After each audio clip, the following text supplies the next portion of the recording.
Hi viewers, welcome to our channel. ప్రస్తుతం మనతో పాటు దాము బాలాజీ గారు సీనియర్ జర్నలిస్ట్ ఉన్నారు. వారితో ఒకసారి మాట్లాడదాం. సార్ నమస్కారం. సార్ నమస్తే సార్, పవన్ కళ్యాణ్ గారు నిన్న సినిమా ఇండస్ట్రీ పైన చేసిన కామెంట్స్ ఏవైతే ఉన్నాయో అవి క్లియర్గా ఆయన సినిమా ఇండస్ట్రీని బ్లాక్మెయిల్ చేయడానికి మాత్రమే చేస్తున్నట్టుగా చాలా మంది అభిప్రాయపడుతున్నారు. సార్ మరి నిజంగా ఆ రకంగానే ఉన్నాయన్న కామెంట్స్?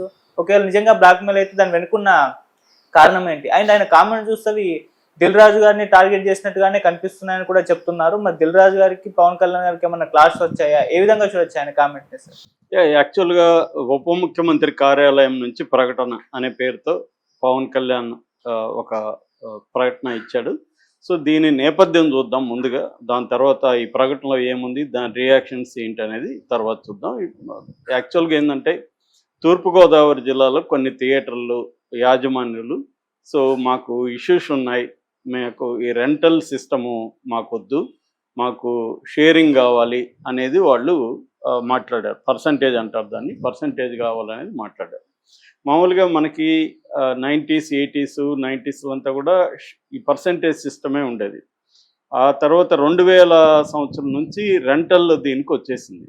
రెంటల్కి పర్సంటేజ్ సిస్టమ్కి తేడా ఏంటంటే, రెంటల్ అంటే ఒక థియేటర్కి పర్ డేకి ఇంత రెంట్ అని వాళ్ళు ఫిక్స్ చేస్తారు. ఎన్ని రోజులు మాట్లాడుకుంటే అన్ని రోజులు రెంట్ ఇవ్వాలి.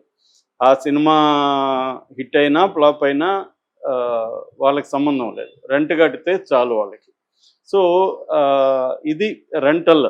దీనివల్ల థియేటర్లు వాళ్ళు ఇబ్బంది మాకు ఇది అని చెప్తున్నారు. ఎందుకంటే పెద్ద సినిమాలు బాగా కలెక్షన్ చేసినప్పుడు వీళ్ళకి సేమ్ రెంటే వస్తుంది, కానీ ఇతరేతర ఖర్చులు బాగా పెరిగిపోయినాయి థియేటర్లకి. ఒకప్పుడు థియేటర్ల ఖర్చులు తక్కువ ఉండేవి, ఇవాళ థియేటర్లకి సిబ్బంది కావచ్చు, మెయింటెనెన్స్ కావచ్చు, ట్యాక్స్లు కావచ్చు, ఇవన్నీ కూడా బాగా పెరిగిపోయినాయి. ఇప్పటికీ రెంట్లు ఏమో పెద్దగా పెరగలేదు. సో మేము రెంట్లు కాకుండా మీరు పర్సంటేజ్ ఇస్తే బాగుంటుంది. అంటే పర్సంటేజ్ అంటే ఈరోజు కలెక్షన్లలో ఎంత కలెక్ట్ అయితే అంత పర్సెంట్, 30%, 20%, 40% ఇలాగా అది ఇవ్వండి అని అడుగుతున్నారు. నిజానికి కర్ణాటకలో కానీ, తమిళనాడులో కానీ, కేరళలో కానీ పర్సంటేజ్ సిస్టమే ఉంది, రెంటల్ లేదు. అట్లాగే మల్టీప్లెక్స్ల్లో కూడా పర్సంటేజ్ సిస్టమే ఉంది. సింగిల్ స్క్రీన్కి మాత్రం ఎందుకు ఇలా పెడుతున్నారు, దానివల్ల మేము నడపలేకపోతున్నాం అనేది ఈ సింగిల్ స్క్రీన్ థియేటర్ల యాజమానుల డిమాండ్ అన్నమాట. దానికోసం వాళ్ళు ఏమనుకున్నారంటే, ఇప్పుడు జూన్లో వరుసగా సినిమాలు వస్తున్నాయి. జూన్ హరిహర వీరమల్లు జూన్ 12 ఉంది, థగ్ లైఫ్ జూన్ 5 ఉంది, కన్నప్ప 27 ఉంది, తర్వాత భైరవం ఈ మేలో 30th ఉంది, కుబేర జూన్ 20 ఉంది. ఇవన్నీ ఉన్నాయి కాబట్టి జూన్ 1 నుంచి కానీ మనం ఈ డిమాండ్ పెడితే మనతో చర్చలకు వస్తారు. ఎప్పటి నుంచో వాళ్ళు అడుగుతున్నా కూడా పట్టించుకోవట్లేదు ఇండస్ట్రీ. ఇప్పుడు కొద్దిగా పెద్ద సినిమాలు ఉన్నాయి కాబట్టి మనం ఈ డిమాండ్ పెడదామని వాళ్ళు అనుకున్నట్టుగా చెబుతున్నారు. సో దాంతో వాళ్ళు అనౌన్స్ చేశారు. దాంతో ఒక్కసారిగా ఇదైంది. ఇదంతా కూడా పవన్ కళ్యాణ్ సినిమా హరిహర వీరమల్లు జూన్ 12 వస్తుంది కాబట్టి దాన్ని ఆపడం కోసం ఎలా చేస్తున్నారు అన్న టాక్ వచ్చింది. ఇమ్మీడియట్గా ఆయన కందులో దుర్గేష్ ప్రకటించాడు, ఇది ఆ నలుగురు, దీని వెనక ఆ నలుగురు ఉన్నారు అని చెప్పాడు. దాని తర్వాత హోమ్ సెక్రటరీకి ఒక ఆదేశం కూడా జారీ చేశారు, దీని వెనక ఎవరున్నారు, ఏ కుట్ర ఉందో కనుక్కొని చెప్పమని హోమ్ సెక్రటరీకి ఆదేశించారు. ఈ లోపల ఏమైంది, ఇక్కడ ఛాంబర్ సమావేశమైంది. ఛాంబర్ సమావేశమయ్యి ఎగ్జిబిటర్స్తో మాట్లాడి ఇప్పుడు ఈ సినిమాలన్నీ పెద్ద ఉన్నాయి కదా, మీరు ఇప్పుడు దీన్ని తీసుకురాకండి, మనం ఖచ్చితంగా మాట్లాడదాం, మీ సమస్యలు మేము సాల్వ్ చేస్తామనేది వీళ్ళు చెప్పారు. దాంతో వాళ్ళు సైలెంట్ అయిపోయారు. సో ఈ నేపథ్యంలో నిన్న ఈ ప్రకటన సడన్గా వచ్చింది, ఇది పవన్ కళ్యాణ్ది. ఈ పవన్ కళ్యాణ్ ప్రకటనలో ఏముందంటే, చాలా కోపంగాను, ఆగ్రహంగాను, కక్షపూరితంగా కూడా ఉన్నట్టుగా మనకి ఎవరికి చదివినా అది అర్థమవుతుంది. ఎందుకంటే ఫస్ట్ సీఎంను కలవలేదు, 1 year అవుతా ఉన్నా కూడా ఇండస్ట్రీ పెద్దలు వచ్చి చంద్రబాబును కలవలేదు అనేది ఫస్ట్ది. రెండవది, ఎందుకు కలవలేదని నేను కలవమని సూచించినా కూడా కలవలేదు అనేది నెంబర్ 1 కోపం. నెంబర్ 2 ఏంటంటే, గత ప్రభుత్వం మిమ్మల్ని చేత్కరించింది, మీకు జగనే సరైనడు అన్న పద్ధతిలో మాట్లాడారు. మూడవది ఏంటంటే, వ్యక్తిగతంగా మీరు వచ్చి కలిశారు, మీకు అవసరం ఉన్నప్పుడు ఏ సినిమా రిలీజ్ అయితే ఆ ప్రొడ్యూసర్లు వచ్చి కలిశారు తప్ప ప్రతినిధులతో వచ్చి కలవమని మేము చెప్తే కూడా వినలేదు. అదే గతంలో జగన్ మిమ్మల్ని వేధించడం కోసం థియేటర్ల దగ్గర తహసీల్దారులను పెట్టి ఎంత కలెక్ట్ అవుతుంది ఏంటి, రేట్లు ఎట్లా పెంచుతున్నారో చూసి మిమ్మల్ని వేధించలేదా, మేము ఆ భయం చేయట్లేదు కదా అనేది మూడవది. నాలుగవది ఏంటంటే, మేము సినిమా పరిశ్రమ అభివృద్ధికి కట్టుబడి ఉంది కూటమి. యాక్చువల్గా పర్యాటక రంగాన్ని ఎలాగైతే ఇండస్ట్రీగా అనౌన్స్ చేసామో సినిమాని కూడా ఇండస్ట్రీగా అనౌన్స్ చేయాలని మేము అనుకుంటున్నాం. నేను చంద్రబాబుతో కూడా మాట్లాడాలనుకుంటున్నాను. సో కాంప్రహెన్సివ్ ఫిల్మ్ డెవలప్మెంట్ పాలసీని మేము ఎవాల్వ్ చేద్దాం అనుకుంటుంటే మీరు ఇలా ప్రవర్తిస్తారా, మీరు నాకు రిటర్న్ గిఫ్ట్ ఇచ్చారు, థ్యాంక్ యూ మీరు ఇచ్చిన దానికి, అంటే నేను సినిమా ఇండస్ట్రీకి ఎంతో చేయాలనుకుంటుంటే మీరు నా సినిమాకే ఎసురు పెట్టాలనుకున్నారు అనేది ఓవరాల్ ఎసెన్స్. సో దీనికి ప్రతీకారంగా కొన్ని చర్యలు చెప్పాడు. అదేంటంటే సో నేను ఇప్పుడు థియేటర్లో సౌకర్యాలు ఎలా ఉన్నాయి, తర్వాత మల్టీప్లెక్స్ లాగా కొంతమంది సింగిల్ థియేటర్ని 3-4 కలిపి మల్టీప్లెక్స్గా నడుపుతున్నారు. వాళ్ళు మల్టీప్లెక్స్ ట్యాక్స్ కడుతున్నారా, సింగిల్ స్క్రీన్ ట్యాక్స్ కడుతున్నారా, తర్వాత లీజుదారులు ఎక్కువ థియేటర్ లీజు తీసుకున్నట్టు నాకు దృష్టికి వచ్చింది. వాళ్ళు ట్యాక్స్లు ఏ స్థాయిలో కడుతున్నారు, తర్వాత శానిటేషన్ ఎలా ఉంది, స్నాక్స్ ధరలు ఎట్లా ఉన్నాయి, తర్వాత మంచినీళ్ళు ఉందా లేదా, వీటన్నిటిని పరిశీలించి రిపోర్ట్లు ఇవ్వమని ఆయా డిపార్ట్మెంట్లకు చెప్తున్నాను. అట్లాగే తూనికలు కొలతల శాఖకి చెప్తున్నాను. మొత్తం అక్కడ ఫుడ్ అవన్నీ కరెక్ట్గా తూనికలు ఉన్నాయా, కరెక్ట్గా చేస్తున్నారా, ఫుడ్ ఇన్స్పెక్టర్ని పంపిస్తాను. తర్వాత మల్టీప్లెక్స్లు కూడా ఎన్ని ఉన్నాయి, వాళ్ళు ట్యాక్సులు కడుతున్నారా, అంటే క్లియర్గా థియేటర్ల అంతు చూస్తాను అనడమే ఇది. ఎందుకంటే ఇప్పటి వరకు లేనిది ఇప్పుడు ఎందుకు సడన్గా థియేటర్ల మీద పడ్డాడు పవన్ కళ్యాణ్ అంటే, నువ్వు నా సినిమా ఆపాలనుకున్నావు కాబట్టి నేను నీ థియేటర్ని అంతు చూస్తాను, ఎందుకంటే పవర్లో నేను ఉన్నా కాబట్టి నా శక్తి చూపిస్తాను అన్నట్టుగానే ఇది కనిపిస్తుంది. సో దీని మీద ఇప్పుడు చర్చ నడుస్తుంది. దీని మీద వైసీపీ వాళ్ళు ఏంటంటే, గతంలో జగన్ ఇదే చేయడానికి ట్రై చేస్తే, అంటే టికెట్ రేట్లు పెంచడానికి జీవో చేస్తే నువ్వేం మాట్లాడావు, అసలు ప్రభుత్వానికి ఏం పని, సినిమా అనేది వాళ్ళ ఇష్టం, వాళ్ళు పెంచుకుంటారు తగ్గించుకుంటారు, సో గవర్నమెంట్కి ఏం పని అని ఇదే పవన్ కళ్యాణ్ మాట్లాడి, ఇప్పుడు పవన్ కళ్యాణ్ మళ్ళీ థియేటర్లని వేధించడానికి ఈ డిపార్ట్మెంట్లంతా, హోమ్ డిపార్ట్మెంటు, ఆ తర్వాత సివిల్ సప్లైస్ డిపార్ట్మెంటు, రెవెన్యూ, వాణిజ్య పన్నులు, ఈ శాఖలకంతా కూడా ఆదేశాలు జారీ చేస్తున్నారు. వాళ్ళతో కూడా మీటింగ్ అవ్వబోతున్నారు. అంటే అర్థమేమి, క్లియర్గా థియేటర్లు వాళ్ళ సమస్యల కోసం వాళ్ళు మాకు ఇది రెంటల్ సరిపోవట్లేదు కాబట్టి పర్సంటేజ్ సిస్టమ్ పెట్టని అడిగారు. వాళ్ళు అడిగినప్పుడు వాళ్ళతో డిస్కస్ చేయాలి, సినిమా ఇండస్ట్రీ చేయాలి. నీకు నిజానికి సంబంధం లేదు, నిన్ను అడగలేదు, వాళ్ళు ప్రొడ్యూసర్లను అడిగారు, వాళ్ళు ప్రొడ్యూసర్లు కదా అది చేయాలి. సో దానికి నీకెందుకు కోపం వస్తుంది? నీ సినిమా ఒకటే కాదు ఉంది, కుబేరా ఉంది, అది తగ్గులైపు ఉంది, కన్నప్ప ఉంది, భైరవం ఉంది, ఇవన్నీ ఉన్నాయి కదా, నీది ఒకటే లేదు కదా. సో ఎందుకు నీ అంత ఇగో ఎందుకు నీకు?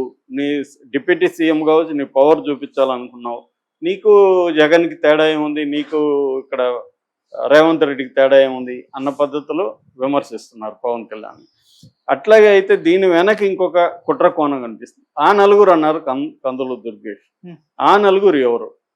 ముందు నుంచి కూడా ఆ నలుగురు అనేది మనం చిన్నప్పటి నుంచి వింటున్నాం, 10-15 ఏళ్ళ నుంచి వింటున్నాం.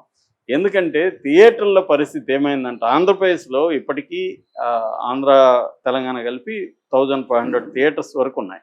ఇది సింగిల్, అవి కాకుండా ఇవన్నీ ఉన్నాయి సింగిల్ స్క్రీన్లు. ఇప్పుడు మల్టీప్లెక్స్లు ఏమో పర్సంటేజ్, దీనికి ఎవడు అడ్డు చెప్పట్ల. మల్టీప్లెక్స్లో విషయం ఏంటంటే, మల్టీప్లెక్స్ చెప్పిందే వింటున్నారు. సింగిల్ స్క్రీన్లకు వచ్చేసరికి ఏం జరిగిందంటే, మోనోపలి అనేది వచ్చింది. అంటే ఒక నలుగురి చేతిలో మొత్తం థియేటర్లు ఉన్నాయి, ఒక్కొక్కరు 100-200 థియేటర్లు లీజుకు తీసుకొని నడుపుతున్నారు. ఎవరు ఆ నలుగురు అంటే, దిల్ రాజు, దగ్గుపాటి సురేష్, అల్లు అరవింద్, తర్వాత ఏషియన్ సునీల్. సో వీళ్ళు నలుగురు థియేటర్స్ని తీసుకొని వీళ్ళు నడుపుతున్నారు. మిగతా అక్కడక్కడ కొన్ని థియేటర్స్ చిన్న చిన్న గ్రూప్స్లో కూడా ఉన్నాయి. ప్రధానంగా ఈ నలుగురు ఉన్నారు. సురేష్ కూడా చాలా వరకు విత్డ్రా చేసుకున్నాడని చెప్తున్నారు. సో ఈ నలుగురు నడపడంలో మంచి ఏంటి చెడ్డ ఏంటి అంటే, మోనోపలి ఉందని. నిజానికి ఇండియన్ ఇండస్ట్రీలోనే మోనోపలినే ఉందనేది చాలామంది ఎకనామిస్టులు చెప్తున్నారు. లేటెస్ట్గా బిహోల్డ్ ద లెవియతన్ అని ఒక పుస్తకం వచ్చింది. ఆ పుస్తకం రాసింది ఎవరంటే సౌరభ్ ముఖర్జీ. అందులో అతను చెప్పింది ఏంటంటే ఇండియాలో 20 టాప్ కంపెనీలు 70% లాభాలని వాళ్ళే పొందుతున్నారు. అంటే మొత్తం మోనోపలైజ్ అయింది. ఫర్ ఎగ్జాంపుల్ ఏషియన్ పెయింట్స్ కానీ, బజాజ్ ఫైనాన్స్ కానీ, హెచ్డిఎఫ్సి బ్యాంక్ కానీ, నెజ్లే కానీ, మరికో కానీ, బ్రిటానియా కానీ, ఇవన్నీ ఆయా రంగాల్లో మోనోపలీ ఉన్నాయి. అంటే 70% ప్రాఫిట్లు 20 కంపెనీలకే వెళ్ళిపోతున్నాయి. అదేవిధంగా 0 to 1 అనే ఒక వెరీ ఫేమస్ బుక్ ఉందన్నమాట, పీటర్ థెయిల్. ఆయన కూడా ఏం రాస్తా అంటే ప్రతి ఇండస్ట్రీలో కూడా ముందుగా ఎంటర్ అవుతారు, ఒక నీష్ రంగంలోకి ఎంటర్ అవుతారు, తర్వాత డామినేట్ చేస్తారు, తర్వాత స్కేలింగ్ పెంచుకుంటారు, అట్లాంటివి నిలబడతాయి. అంటే ఎకనామిక్ మోట్ అంటారు. ఇప్పుడు యాపిల్ ఉంది, యాపిల్కి ఒక సపరేట్ బ్రాండ్, ఒక డిజైన్, ఒక ఇది ఉంది, ఎకనామిక్ మోట్ అని పిలుస్తారు. మోట్ అంటే కందకం, కోట చుట్టూ ఉంటుంది కందకం.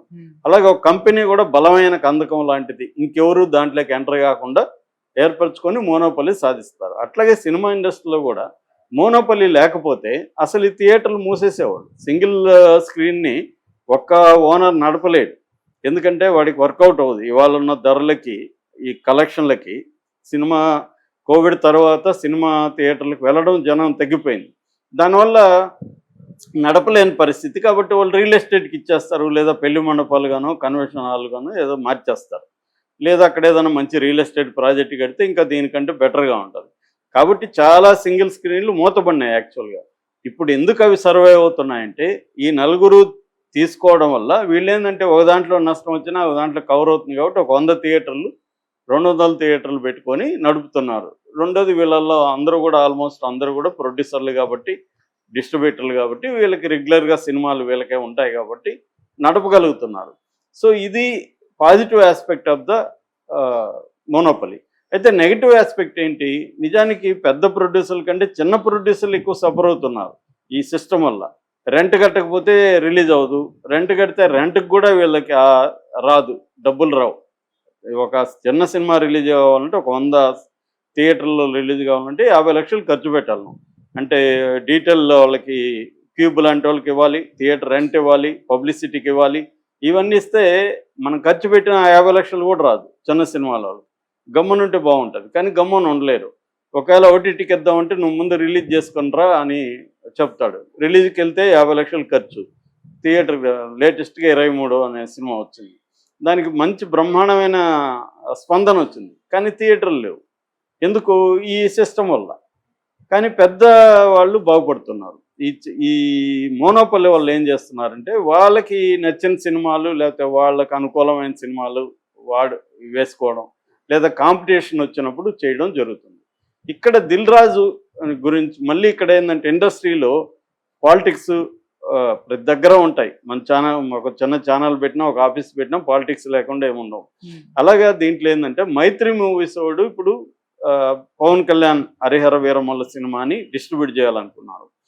దాన్ని మైత్రి మూవీస్ ఈ మధ్య డిస్ట్రిబ్యూట్లోకి ఎంటర్ అవుతుంది. దీన్ని అడ్డుకోవడానికి దిల్ రాజు ఏం చేస్తున్నాడు, దిల్ రాజు కానీ ఏషియన్ వాళ్ళు కానీ వీళ్ళు ఏం చేస్తున్నారంటే ఇబ్బంది పెట్టాలి, వీళ్ళని ఇబ్బంది పెట్టాలి అని చెప్పి చేస్తున్నారు అని ఒక వాదన.